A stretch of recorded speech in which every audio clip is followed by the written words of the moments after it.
जी student, तो अभी इस वीडियो में हम ये क्वेश्चन करेंगे अकाउंटिंग रेशोज़ का।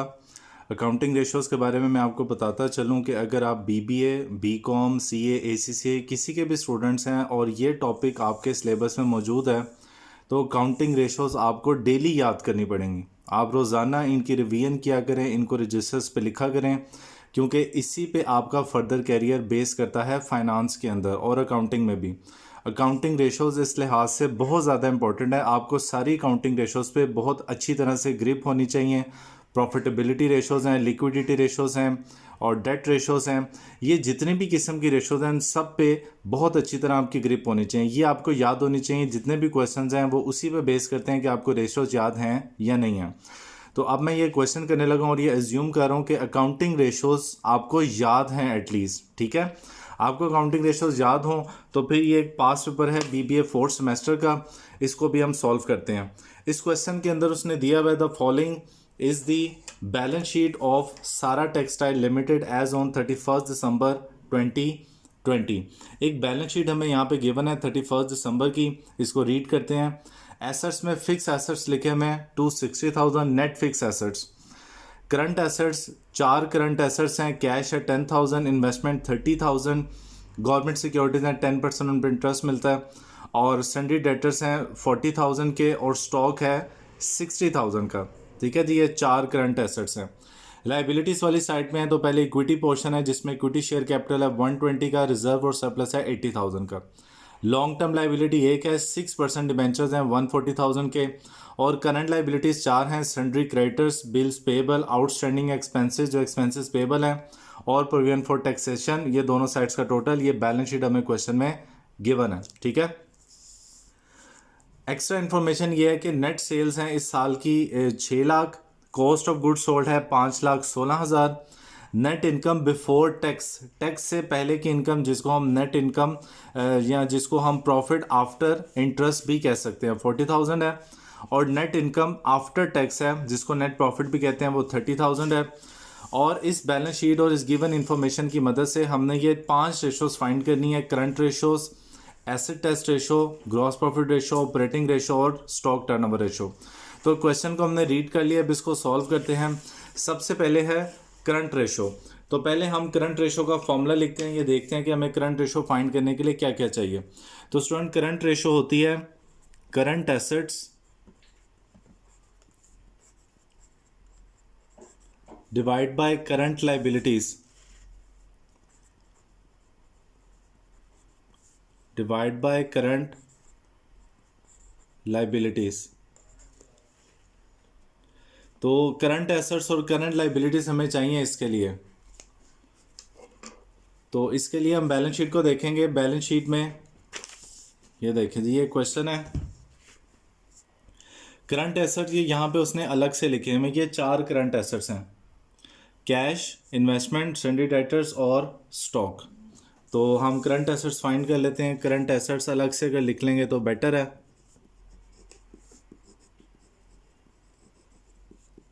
करंट एसेट्स 4 हैं, 10,000, 30,000, 40,000 और 60,000। 10,000, 40 प्लस 30 प्लस 60, ये टोटल करंट एसेट्स आ गए 1,40,000, 140,000। दूसरी चीज़ है करंट लाइबिलिटीज़।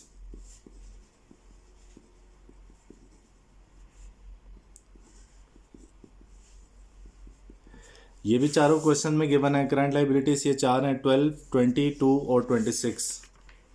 12,000, 26,000, 2,000 और 20,000।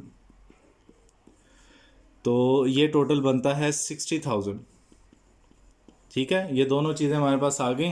अब हमने जस्ट इनको डिवाइड कर देना है। Current assets 140,000 divide by current liabilities 60,000, ठीक है। इन दोनों को डिवाइड कर देंगे, चारों जीरो कट जाएंगे, 2 से ये आ जाएगा 7/3 और इसको रेशो में आपने आंसर देना है 7/3, ठीक है। इंटरप्रिटेशन नहीं करनी क्योंकि इंटरप्रिटेशन क्वेश्चन में रिक्वायर्ड नहीं है। नेक्स्ट है जी एसिड टेस्ट रेशो, जिसको क्विक रेशो भी कहते हैं। क्विक रेशो या एसिड टेस्ट रेशो का फॉर्मूला होता है quick assets divide by current liabilities, current liabilities. ठीक है जी। अब क्विक एसेट्स क्या है? क्विक एसेट्स में यहाँ पे आपको इधर फॉर्मूला लिख के दिखा देता हूँ। क्विक एसेट्स होते हैं करंट एसेट्स माइनस स्टॉक या इन्वेंट्री। अपने करंट एसेट्स में से जस्ट स्टॉक माइनस करते हैं तो वो क्विक एसेट होते हैं। अब करंट एसेट हम ऑलरेडी फाइंड कर चुके हैं, वो है 140,000। तो करंट एसेट्स में से हम अपना स्टॉक माइनस कर देंगे। स्टॉक है 60,000, तो 140,000 माइनस 60,000 ये आ जाएगा 80,000। ये हमारे क्विक एसेट्स हैं। ठीक है। और करंट लाइबिलिटीज अगर क्वेश्चन में आप एक दफ़ा फाइंड कर चुके हैं तो दोबारा आपको फाइंड करके दिखाने की ज़रूरत नहीं है। आप डायरेक्ट उसकी अमाउंट लिख देंगे। करंट लाइबिलिटीज 60,000 है, ये ऊपर ही हमने फाइंड किया। तो अब फाइंड कर लेते हैं। क्विक एसेट्स हैं 80,000 डिवाइड बाय करंट लाइबिलिटीज हैं 60,000। ठीक है जी। ये 2 से कटिंग होगी, 0 सारे कट जाएंगे, आ जाएगा 4/3। आंसर हम रेशो में देंगे 4:3। ठीक है जी। अब ये जो आगे वाली तीनों रेशोज़ हैं, इन तीनों रेशोज़ के लिए आपने वर्किंग करनी है और वर्किंग में आपने इनकम स्टेटमेंट बनानी है। अगर हम इनकम स्टेटमेंट बना लेंगे तो हमें बाकी तीनों रेशोज़ निकालने में बहुत आसानी होगी, इजीली निकल आएगा। और यहाँ पे आप अपने इनकम स्टेटमेंट का नॉलेज भी एग्जामिनर को दिखा सकते हैं कि आपको इनकम स्टेटमेंट भी बनानी आती है। तो इनकम स्टेटमेंट में सबसे पहले आती हैं सेल्स, जो कि क्वेश्चन में गिवन है 600,000, 6 लाख। और कॉस्ट ऑफ गुड्स सोल्ड भी है 5,16,000। तो सेल्स हैं 6 लाख, लेस करेंगे कॉस्ट ऑफ गुड्स सोल्ड, वो है 5,16,000। तो ये माइनस करके आ जाएगा 84,000। ये क्या होगा? ये होगा ग्रॉस प्रॉफिट।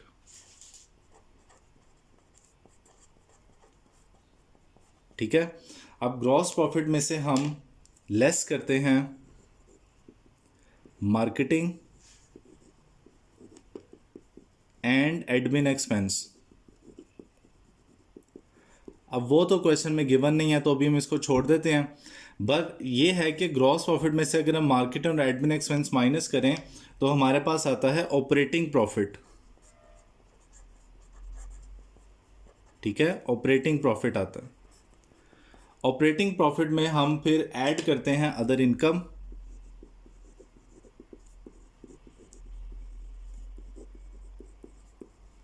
और लेस करते हैं अदर एक्सपेंस। अब अदर एक्सपेंस तो है नहीं, लेकिन अदर इनकम मौजूद है, जो कि क्वेश्चन में उसने यहाँ पे लिखा हुआ है इन्वेस्टमेंट गवर्नमेंट सिक्योरिटीज है 10%। अगर तो रेट ना दिया होता तो हम इसका परसेंटेज भी ना निकालते। इन्वेस्टमेंट 30,000 है, रेट 10% है, तो इसका मतलब 30,000 का 10% 3,000 हमारी इंटरेस्ट इनकम है जो कि हम अर्न करते हैं। तो आपने यहाँ पे अदर इनकम लिखनी है 30,000 मल्टीप्लाई बाय 10%, तो ये आ जाएगा 3,000। ठीक है। ये इसमें ऐड करते हैं, मिसिंग फिगर है नहीं लिखेंगे अभी। फिर हम इसमें से लेस करते हैं इंटरेस्ट एक्सपेंस, या इसको फाइनेंस कॉस्ट भी कहा जाता है। अब इंटरेस्ट एक्सपेंस कितना है ये देखिए, उसने डिबेंचर बताया 1,40,000 के हैं, 6% डिबेंचर हैं। तो हम 1,40,000 का 6% फाइंड कर लेते हैं अपने कैलकुलेटर से। 1,40,000 मल्टीप्लाई बाय 6%, यह आ गया 8,400। ये 8,400 हमारा इंटरेस्ट एक्सपेंस है, ये लेस करना। ये लेस करके जो अमाउंट आती है उसको बोलते हैं नेट इनकम बिफोर टैक्स। ये वो इनकम है जो कि क्वेश्चन में हमें गिवन है, नेट इनकम बिफोर टैक्स। ये देखें, ये लिखा हुआ है 40,000 है, तो हम यहाँ पे वो लिख देंगे नेट इनकम बिफोर टैक्स 40,000। ठीक है जी, नेट इनकम बिफोर टैक्स। उसके बाद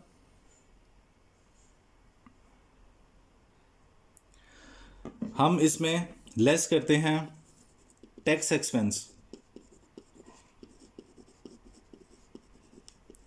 वो तो गिवन नहीं है, लेकिन टैक्स एक्सपेंस माइनस करके जो आता है नेट इनकम आफ्टर टैक्स, वो हमारे पास मौजूद है, नेट इनकम आफ्टर टैक्स, जिसको हम नेट प्रॉफिट भी कह सकते हैं, नेट प्रॉफिट। ये भी क्वेश्चन में हमारे पास गिवन है। नेट प्रॉफिट क्वेश्चन में बताया हुआ था, जिसको नेट प्रॉफिट आफ्टर टैक्स भी कहते हैं, वो है 30,000। तो जी ये आ जाएगा 30,000, ठीक है। अब बिफोर टैक्स, टैक्स से पहले की इनकम 40,000 है, टैक्स के बाद की इनकम 30,000 है, तो अंडरस्टूड है कि टैक्स एक्सपेंस 10,000 होगा। ये हम बैलेंसिंग फिगर इधर लिख देंगे, ठीक है। अब 40,000 इस अमाउंट में से जो यहाँ पे जो अमाउंट थी उसमें से 8,400 माइनस करके 40,000 आ रहा था, तो हम बैक कैलकुलेशन करेंगे। बैक कैलकुलेशन में जो माइनस हो उसको ऐड कर लेते हैं।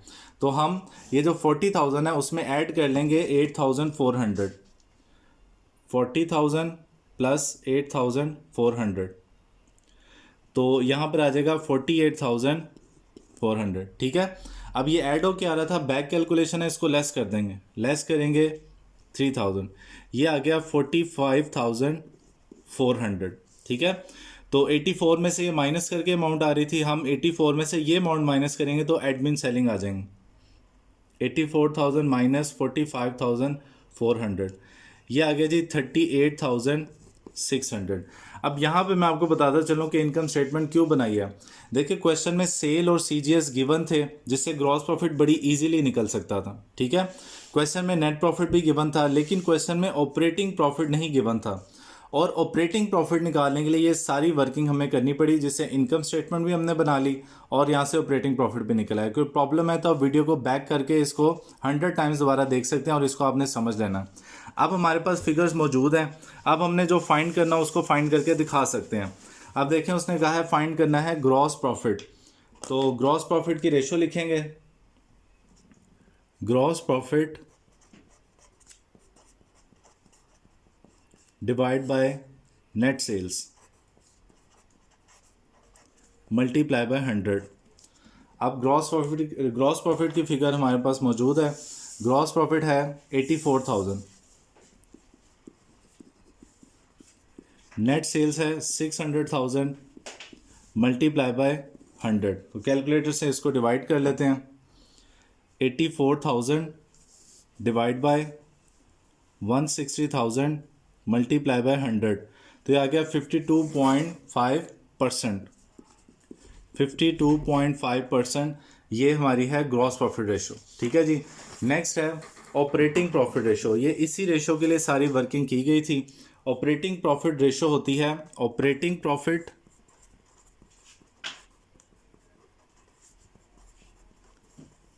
Divide by net sales multiply by 100। अब ऑपरेटिंग प्रॉफिट हम वर्किंग में फाइंड कर चुके हैं, यहाँ से वर्किंग से देखेंगे ऑपरेटिंग प्रॉफिट है 45,400, तो ये लिखेंगे जी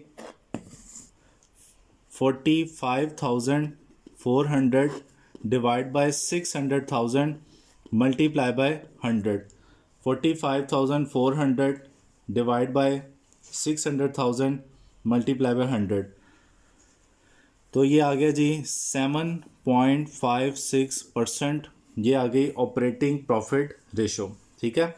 लास्ट है स्टॉक टर्नओवर। स्टॉक टर्नओवर का फॉर्मूला जो कि आपको याद होना चाहिए वो है cost of goods sold divide by average inventory. Cost of goods sold अब क्वेश्चन में गिवन है, कॉस्ट ऑफ गुड्स सोल्ड है 5,16,000 और एवरेज इन्वेंट्री होती है opening inventory plus closing inventory divide by 2। लेकिन अगर क्वेश्चन में ओपनिंग और क्लोजिंग इन्वेंट्री ना हो तो जो स्टॉक दिया हो वही लिख लेते हैं। 60,000 स्टॉक है, कॉस्ट ऑफ गुड्स सोल्ड है 5,16,000 डिवाइड बाय इन्वेंट्री है 60,000, इन दोनों को डिवाइड कर लेंगे, 5,16,000 डिवाइड बाय 60,000, यह आ गया 8.6। आंसर लिखेंगे हम अपना 8.6 टाइम्स। स्टॉक टर्नओवर का आंसर, जितने भी टर्नओवर्स हैं उनका आंसर टाइम्स में दिया जाता है, ठीक है जी। तो ये पांचों रेशोज यहाँ पे फाइंड हो गई हैं, ओके।